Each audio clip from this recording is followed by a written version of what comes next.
పూర్ణాగం చేసి పాడు చేసే నీళ్ళు వస్తున్నాయమ్మా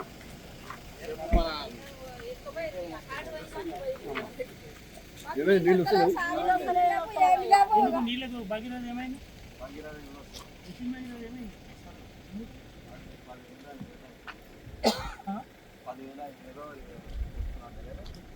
కేసీఆర్ నీళ్ళు వదిలేదమ్మా భగీరథ నీళ్ళు వస్తలేవు అవి ఎటుపోయినాయి అవి అయితే బోర్లు అయితే ఎండిపోయినాయి మరి కేసీఆర్ నీళ్ళు భగీరథ నీళ్ళు వస్తాయి కదా మరి దరిద్ర ముఖ్యమంత్రి అయింది పోతున్నాయి అన్ని మీరు ఏం చేస్తారో నీళ్ళకు మాకు నీళ్ళు తాగడానికి నీళ్ళు లేవు లేకపోతే బియ్యం ఉత్తగు పోయిన పెట్టుకొని తినన్నా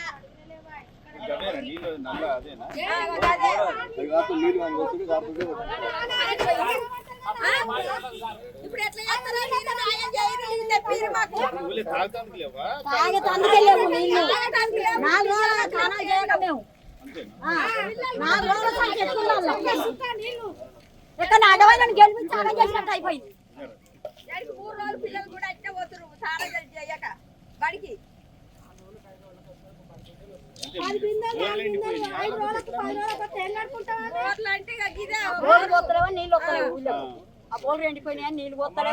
మీ బాధలు చూసి రావడానికి వచ్చినాం మేము కేసీఆర్ మనుషులు మీకు తెలుసు మేము కేసీఆర్ మనుషులం కాబట్టి అక్కడ పంటలు ఎండిపోయినాయి ఈ దరిద్ర గవర్నమెంట్ వచ్చి మనకి ఇబ్బంది జరుగుతుంది మంచినీళ్ళకు కూడా కరువు అయిపోయింది మంచినీళ్ళకు కూడా కరువు అయ్యే పరిస్థితి వచ్చింది ఏం చేద్దాం చెప్పు ఇప్పుడు మనకు కేసీఆర్ గారు ఉన్నప్పుడు మిషన్ భగీరథ నీళ్ళు వచ్చినాయి గోదావరి నీళ్ళు వదిలేది ఊర్ల నీళ్లు గోదావరి నీళ్లు కలిసి మన బాధలు కొన్ని తీరినాయి ఆ 10 ఏళ్ళు ఎప్పుడైనా కష్టం వచ్చిందా అమ్మా మీరు 10 ఏళ్ళు కేసీఆర్ సార్ నీళ్ళ కష్టం వచ్చిందా మన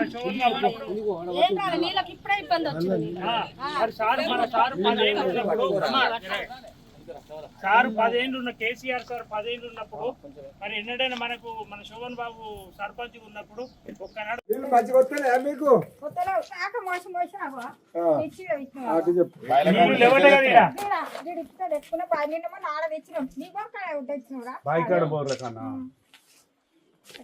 ఈ దరిద్ర పోడు వచ్చి మనకు దరిద్రం వచ్చింది అంతేనా మరి అదే మాట చెప్పకండి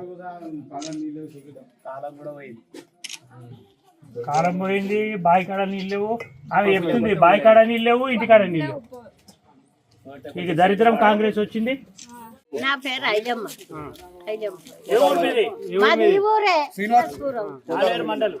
ఆలేరు మండలం శ్రీనివాసపురం మాకు నీళ్లు లేక చాలా ఇబ్బంది అవుతుంది రోజు రోజు తానాలు చేసుడు లేదు నీళ్లు లేక బాధ అవుతుంది సారు మాకు నీళ్లు కావాలి జరేటు పెట్టి నీళ్ళు వచ్చి ఉపాయం చెయ్యండి లేక ఇప్పుడు నెల రోజులు తాగుదామన్న నీళ్ళు లేవా బాయిల కాడ లేవా ఫిల్టర్ నీళ్ళ కాడ పోతే ఆడలేవా మరి జనం ఎట్లా కావాలి ఎట్లా బతాం నీళ్ళు లేకపోతే బతాం కదా అయ్యా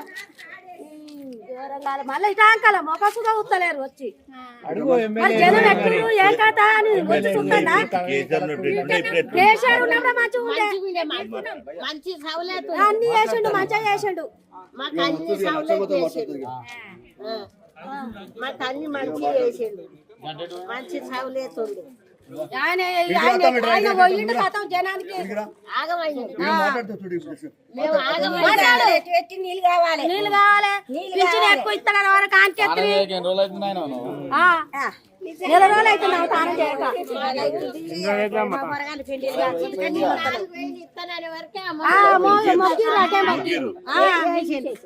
అది ఎకరానికి 6,000 ఇస్తాడంటే అట్లా మొగ్గిండ్రు ఎకరానికి 15,000 ఇస్తాడు మొగ్గిండ్రు ఇవన్నీ ముందుగా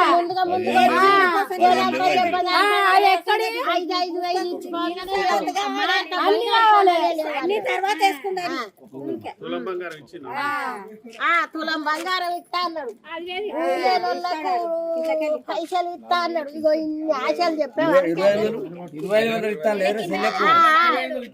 అవి లేవు అవి ఎందుకు ఇస్తాడు అంటే అది గుంట భూమి లేని వాళ్ళకట మరి గుంట భూమి లేని వాళ్ళు ఎవరో ఒకరు కొంతమంది మాకు ఏ పైసలు లేవు ఇప్పుడు ఆడాది రైతు బంధు లేదు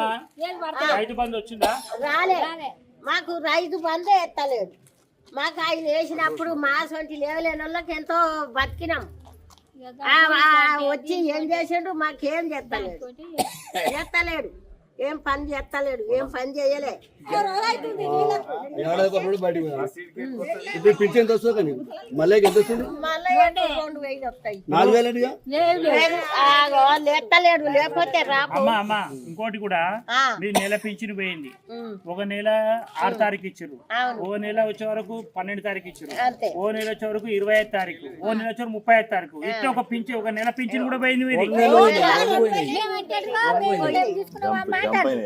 ఇంకా 4000 ఇచ్చారు, మీ పింఛను 2000 అయిపోతుంది. ఆలేరు మండలంలో గ్రామాలలో రైతుల పరిస్థితి దారుణంగా ఉంది. అన్నమో రామచంద్ర అని చెప్పి ఏడుస్తున్నటువంటి సందర్భం. వాళ్ళు పెట్టిన పొలం ఒక్కొక్కరు 1,00,000 నుండి 2 లక్షల వరకు ఖర్చు పెట్టి గతంలో లాగా నీళ్ళు వస్తాయి, కాళేశ్వరం నీళ్ళు వస్తున్నాయి అని చెప్పి ఆశతోని మరి పంట పొలాలు పెట్టుబడి పెడితే మొత్తం కూడా నీళ్లు లేక పంట పొలాలన్నీ కూడా ఎండిపోయి వాళ్ళ పరిస్థితి చూస్తే మాకు కూడా మా నాయకులందరూ కూడా ఏడుపు వచ్చేస్తుంది. ఇక్కడ గెలిచినటువంటి స్థానిక శాసనసభ్యులు బీర్లయ్య గారు కనీసం ఒక గ్రామానికి వచ్చి కూడా చూడడం లేదు, రైతులను పరామర్శించడం లేదు. ఇది ఎంత దారుణమైనటువంటి విషయం అంటే మరి అటువంటి పరిస్థితి ఉంది. కాంగ్రెస్ వచ్చింది, దరిద్రం తెచ్చింది. కాంగ్రెస్ వచ్చింది, కరువు తెచ్చింది. ఇది వాళ్ళు కల్పించినటువంటి కరువే. అదే కాళేశ్వరం నీళ్ళు వదిలినట్టయితే పంటలు బాగా పండేవని చెప్పి రైతులు మొత్తుకుంటున్నారు. ఇక కరెంటు పరిస్థితి అయితే ఎప్పుడు వస్తుందో ఎప్పుడు పోతుందో తెలియదు.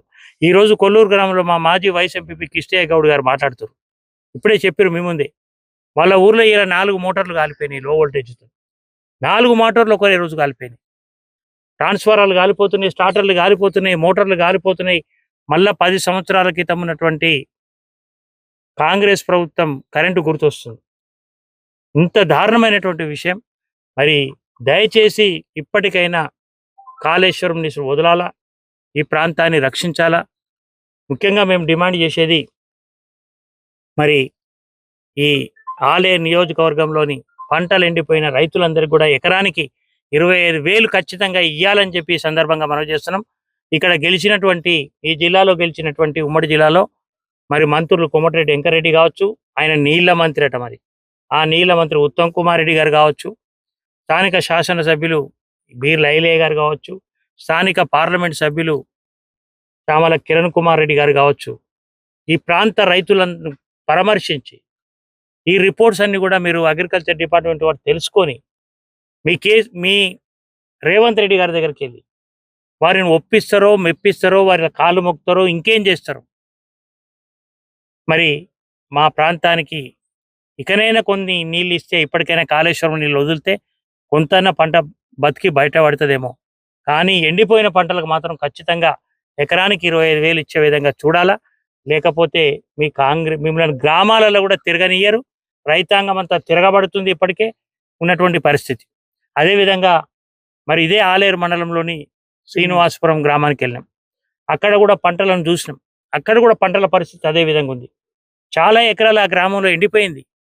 అంతేకాదు ఆ గ్రామంలో పోతే ఎంటర్ కాగానే మహిళలు ఎంబడబడ్డారు. మాకు మంచినీళ్ళు వస్తలేవండి, నెల రోజుల నుంచి మంచినీళ్ళు వస్తలేవట. ఈ కలెక్టర్ గారు ఏం చేస్తున్నారు, ఎమ్మెల్యే గారు ఏం చేస్తున్నారు, ఓట్లేసి గెలిపించుకున్నటువంటి ఎమ్మెల్యే పత్తా లేడు. నెల రోజుల నుంచి పేపర్లలో రాస్తుంటే, ఛానళ్లలో వస్తుంటే ఈ ఎమ్మెల్యే ఏం చేస్తున్నట్టు? ఎందుకు ఎన్నుకున్నాం ఇటువంటి దరిద్రపు ఎమ్మెల్యేను? ఒకసారి ఆలోచన చేయాలి. శ్రీనివాసపురం రా, నువ్వు వచ్చిరా, ప్రజలు తరిమి కొడతారు నిన్ను శ్రీనివాసపురంలో నీళ్ళ కోసం. మంచినీళ్ళు లేవండి. ఒక్కొక్కరు చెప్తున్నారు. ఎంత బాధ అనిపిస్తుందంటే, నేను మా 10 సంవత్సరంల బీఆర్ఎస్ పాలనలో ఎక్కడ కూడా ఇబ్బందులు లేవు. మరి ఇంత మంచినీళ్ళు 10 రోజులు అయింది స్నానం చేయలేకంటారు. 1 బిందె 2 బిందెలు వస్తున్నాయి. ఏం చేయాలి? మంచినీళ్ళు లేవు, తాగే నీళ్ళకే సరిపోతున్నాయి మా నీళ్లు. మరి స్నానం చేద్దామంటే 10 రోజులు అయింది స్నానం చేయకని చెప్పి మీ ముందే ఛానళ్ళ ముందే చెప్పారు. మరి ఏం చేస్తున్నట్టు ఈ ప్రభుత్వం? చేతగాని ప్రభుత్వం, పనికిరాని ప్రభుత్వం. మరి కలెక్టర్ ఎందుకు గ్రామాలు తిరుగుతున్నా అని చెప్తున్నాడు.